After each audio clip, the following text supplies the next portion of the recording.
Varicose veins కి సరైన చికిత్స కోసం సంప్రదించండి ఎవిస్ హాస్పిటల్. సుమన్ టీవీ ప్రేక్షకులకు నమస్కారం. కార్తీక మాసం శుభాకాంక్షలు. కార్తీక మాసంలో మనం కార్తీక పురాణం ప్రతిరోజు మననం చేసుకుంటున్నాం, తెలుసుకుంటున్నాం. మరి ఈ రోజు మనం 16వ అధ్యాయం, ఇందులో ఏముంది అన్న విషయం తెలుసుకుందాం. ఈ అధ్యాయంలో మనకి తాంబూలము అన్నది ఇవ్వటము, దీని యొక్క ప్రాముఖ్యత అన్నది ఇది మనకి కనిపిస్తుంది. అలాగే ఆకాశ దీప వైభవము ఇది కూడా కనిపిస్తూ ఉంటుంది. దీనికి సంబంధించి ఒక కథ కూడా మనకి ఇందులో ఉంటుంది. అయితే వీటి గురించి మనం తెలుసుకుందాం. ముందుగా తాంబూలం, ఈ తమలపాకులు అలాగే తాంబూలము అన్నది ఇది లేకుండా మనకి ఏ పూజ కూడా అవ్వదు మన సంప్రదాయంలో. అంటే మనం పూజ చేసేటప్పుడు ఒక రూపాన్ని, అంటే వినాయకుడికో శివుడికో అమ్మవారికో ఏ రూపాన్ని మనం పట్టుకున్నా మనం ఏదో ఒకటి నివేదించటము, పువ్వులు వేయటము, ఇవన్నిటితో పాటు చివరికి అయ్యవారికో అమ్మవారికో తాంబూలం కూడా మనం అందిస్తూ ఉంటాం కదా. మరి ఇలా ఉపచారాలలో ఈ తాంబూలం ఇవ్వటం అన్నది ముందుగా భగవంతుడికి ఇచ్చి, ఆ తర్వాత మన ఇంటికి ఎవరినైతే మనం పిలుస్తామో, వస్త్రదానం చేసినా చెయ్యకపోయినా, అన్నదానం చేసినా చెయ్యకపోయినా, ఎవరైతే పూజ చూడడానికి వచ్చారో వాళ్ళకి ఖచ్చితంగా వాళ్ళ చేతిలో తాంబూలం పెడుతూ ఉంటాం. ఇక్కడ ఈ అధ్యాయంలో అసలు తాంబూలం ఎందుకు ఇవ్వాలి, దీని యొక్క ప్రాముఖ్యత ఏంటి, ఈ వివరణ మనకి కనిపిస్తూ ఉంటుంది. అంటే తాంబూల దానం చెయ్యండి. కార్తీక మాసంలో అన్ని దానాల గురించే కదా మాట్లాడుకుంటూ ఉంటాం.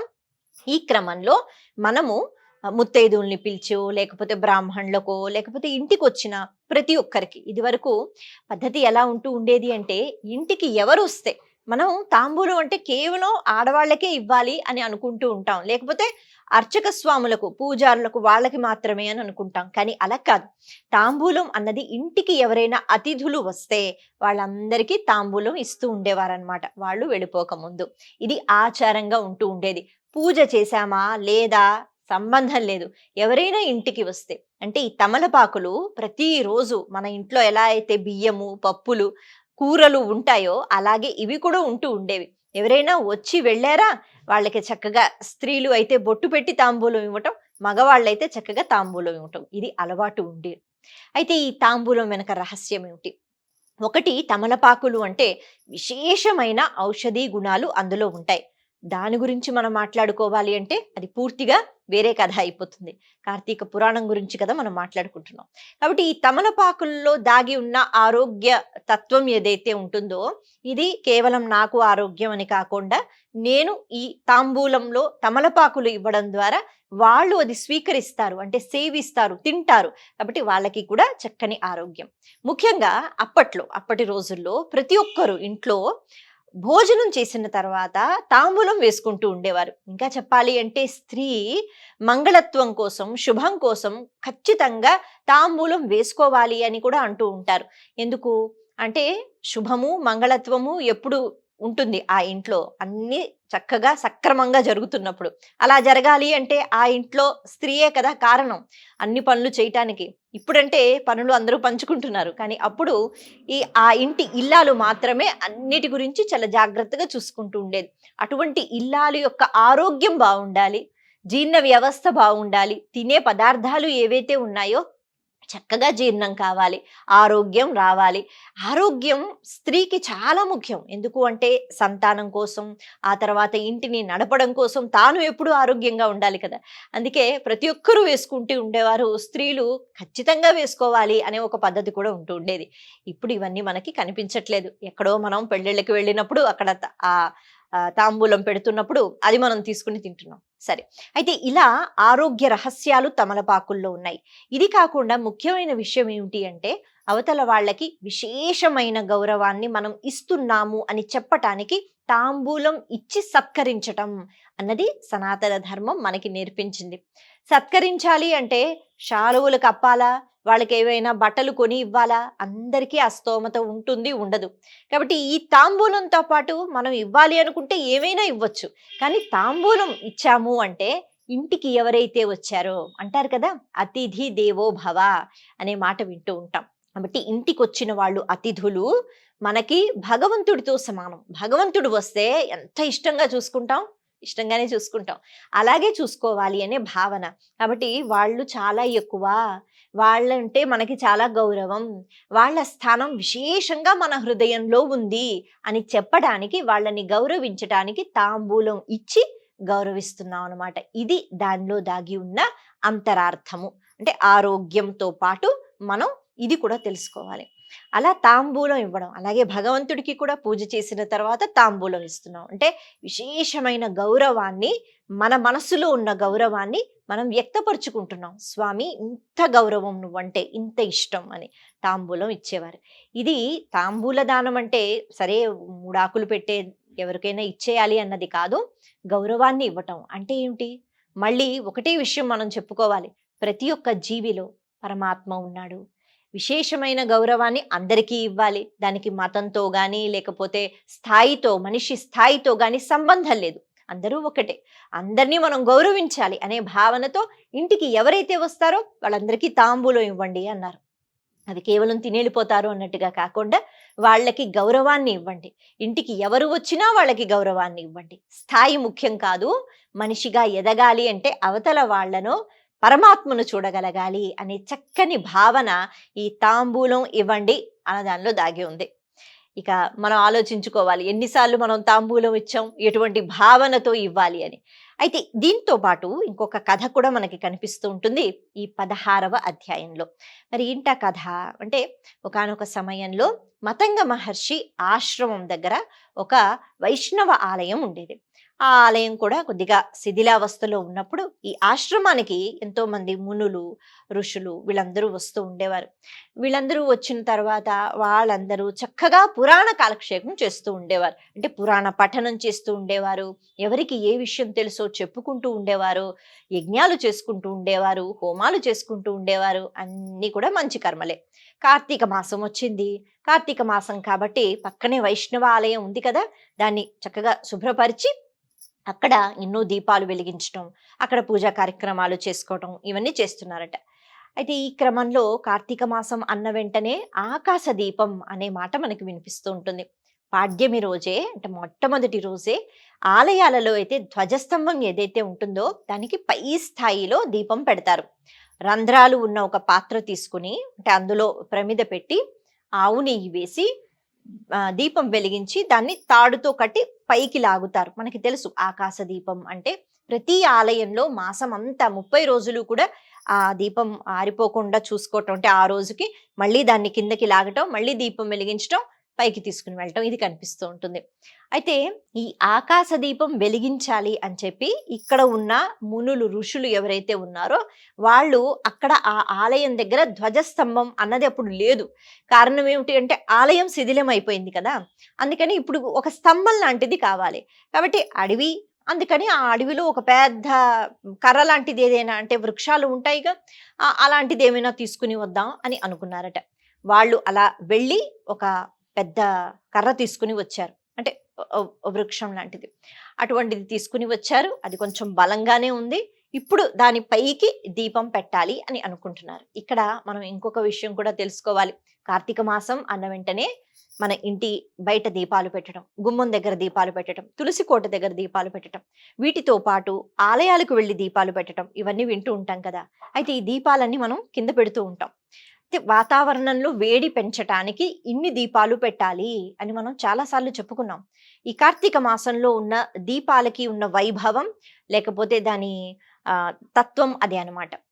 వాతావరణంలో వేడి పెంచాలి. ఎందుకు అంటే ఎన్నో క్రిమ కీటకాలు, చిన్న చిన్న పురుగులు, ఎన్నో జీవులు చలికి చచ్చిపోతూ ఉంటాయి. మనకంటే ఎన్నో అంటే సాధనలు ఉన్నాయి చలి నుంచి బయటపడడానికి. జీవులకి అలా ఉండవు కదా, ఇతరత్రా జీవులకి. వాళ్ళకి మన వంతు సహాయం చేస్తున్నాం.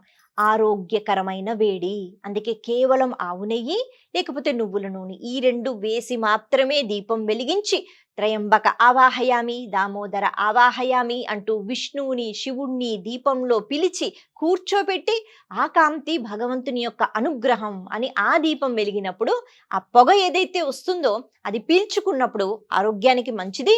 తద్వారా వాతావరణంలో కాలుష్యం పోతుంది, చిన్న చిన్న జీవులు ఇంటి బయట పెట్టినప్పుడు చీమలు తిరుగుతాయి, దోమలు తిరుగుతాయి. అవి ఆ వాయువుని పీల్చుకుంటే పాపం వాటికి కూడా ఆరోగ్యం, భగవంతుని అనుగ్రహం అనే ఆలోచన. ఇదే ఆలోచన ఆకాశ దీపంలో కూడా ఉంటుంది.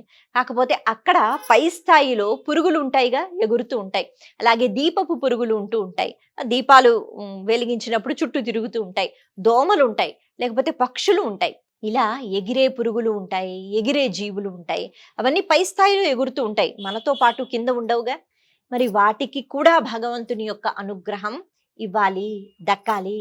అలాగే అవి కూడా ఆరోగ్యంగా ఉండాలి అనే ఒక మంచి ఆలోచనతో మనకి ఈ పద్ధతి పెట్టారు. ఆ పై స్థాయిలో దీపం పెడితే మనకేం అక్కడ వెలుతురు అవసరం లేదు.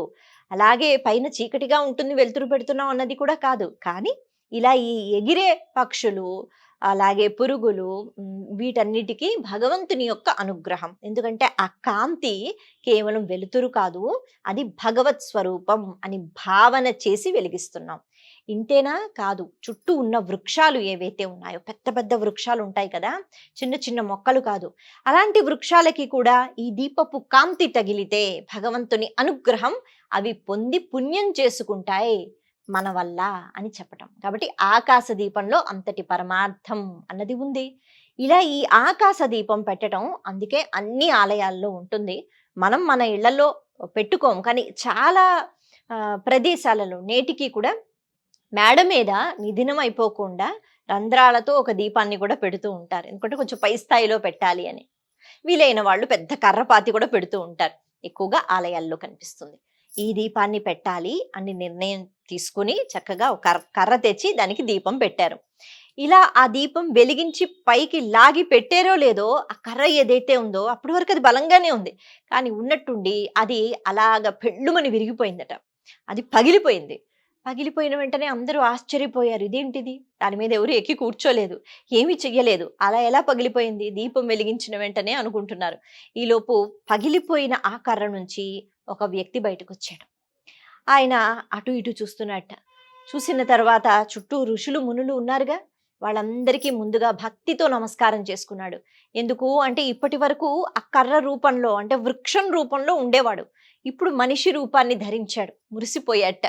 మనం ఒక్కొక్కసారి అనుకుంటూ ఉంటాం, ఎందుకు నాకు ఈ జన్మ, ఎందుకు వృధా అని అనుకుంటూ ఉంటాం. కానీ మనిషి జన్మ ఎంత విలువైనది అన్నది ఇతరత్ర జీవులతో పోలిస్తే ఎప్పుడైనా మనకు అర్థమవుతుంది. కాబట్టి వృక్షంగా ఉన్న ఈ జీవుడు ఇప్పుడు మనిషి రూపాన్ని ధరించాడు. అంటే ఇదివరకు వృక్షంగా ఉండేవాడు, ఇప్పుడు మనిషిగా మారాడు. ఇలా మనిషిగా మారిన తర్వాత ఎంతగానో మురిసిపోయి అక్కడ ఉన్న వాళ్ళకి దండాలు పెట్టి, ఎందుకంటే వాళ్ళందరూ ఋషులు మునులు, వాళ్ళని అడుగుతున్నారట, మీ అందరికీ నేను కృతజ్ఞతలు చెప్పుకుంటున్నాను. ఎందుకు అంటే మీరే నన్ను తీసుకుని వచ్చి ఇక్కడ నించోబెట్టారు, అంతే కదా. అడవిలో బోళ్ళని వృక్షాలు, వాళ్ళు అనుకోకుండా ఈ కర్ర తెచ్చారు, ఆ కర్ర అనుకోకుండా ఈ జీవుడు. కాబట్టి ఇప్పుడు ఆకాశ దీపం అంత పుణ్యప్రదమైన దీపము, అందులోనూ ఆ కాంతిలో ఎవరున్నారు? శ్రీ మహావిష్ణువు ఉన్నాడు, ఈశ్వరుడు ఉన్నాడు. కాబట్టి ఇప్పుడు ఈ జీవుడు తరించిపోయాడు. అందుకే అప్పటి వరకు చలనం లేని వృక్షం, అంటే కర్ర ఇంచుమించు చలనం లేకుండానే ఉంటుంది కదా. అయితే అటువంటి కర్ర ఇప్పుడు అందులోంచి మనిషిగా వచ్చాడు. ఎంతగానో మురిసిపోయి అంటున్నట్ట, మరి మీ వల్లే నాకు ఈ రూపం వచ్చింది. ఇప్పుడు చెప్పండి, నేను మనిషిగా వచ్చిన తర్వాత నేనేం చెయ్యగలుగుతాను, నేనేం చెయ్యాలి, అసలు నేను ఎందుకు వృక్షంగా వచ్చాను, గత జన్మలో నేనేంటి అని అడుగుతున్నట్ట.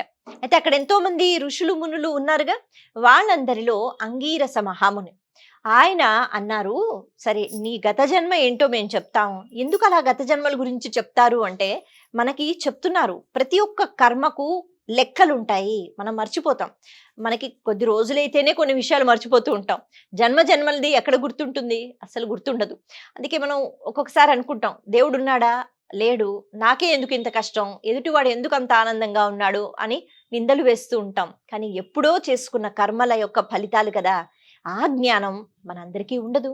అయితే ఇక్కడ నువ్వు ఏంటి అన్న విషయాన్ని ఇప్పుడు అంగీరస మహాముని చెప్తున్నారు. ఆయన అన్నారు, నువ్వు ఒక బ్రాహ్మణుడివి, కానీ నువ్వు పరమలోభివి, నువ్వు ఎవరికి ఎప్పుడు దానం చేయలేదు. విచిత్రం ఏమిటి అంటే మన కథలన్నీ ఇలాగే కనిపిస్తూ ఉంటాయి. లోభము, లేకపోతే అత్యాశతో ఉండటము, ఎవరికి ఏమీ పెట్టలేదు అని.